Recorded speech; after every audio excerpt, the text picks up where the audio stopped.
नमस्कार दोस्तों, मैं हूं मितेश मिस्त्री लेके आ गया हूं आज की नई न्यूज़ रुपए पे। आपके अपने चैनल फाइनेंस मिस्त्री में। तो चलिए शुरू करते हैं न्यूज़ की शुरुआत। आज की न्यूज़ है हमारे अपने रुपए पे। हाँ जी, हमारा रुपया जो आपकी जेब में है।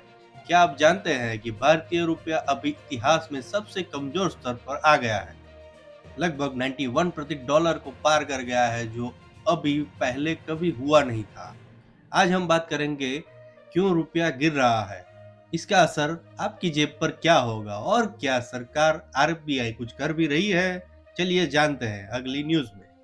हाल ही में रुपया अमेरिकी डॉलर के मुकाबले 91 से भी ऊपर चला गया है। यह एक रिकॉर्ड कमजोर स्तर है।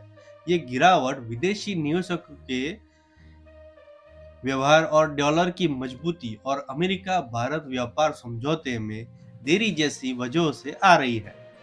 आखिर ऐसा क्यों हो रहा है? इसके 3 मुख्य कारण हैं।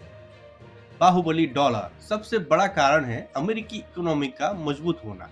जब अमेरिका ये ब्याज दरें ऊंची होती है, तो दुनिया भर के निवेशक अपना पैसा भारत जैसे देशों से निकाल के अमेरिका में लगाते हैं। डॉलर की मांग बढ़ती है और रुपया कमजोर होता है। डॉलर अभी दुनिया का सबसे बाहुबली बन चुका है।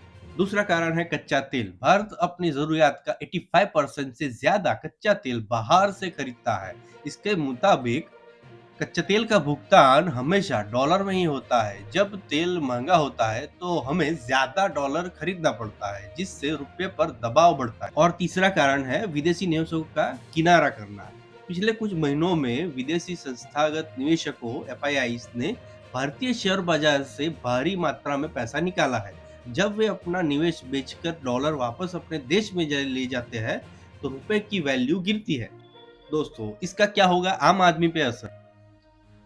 अब आप पूछेंगे मुझे क्या फ़र्क पड़ता है? मैं कौन-सा डॉलर में सब्ज़ी खरीदता हूँ? फ़र्क पड़ता है दोस्तों, और बहुत फ़र्क पड़ता है।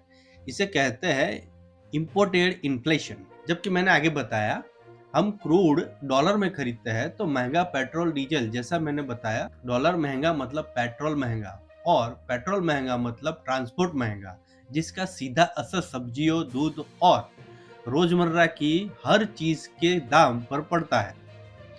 इम्पोर्ट इलेक्ट्रॉनिक्स और गैजेट्स, आपका अगला आईफोन, लैपटॉप या यहाँ तक कि गाड़ियों के पार्ट्स जो भी विदेश से आते हैं, वह महंगा हो जाएगा।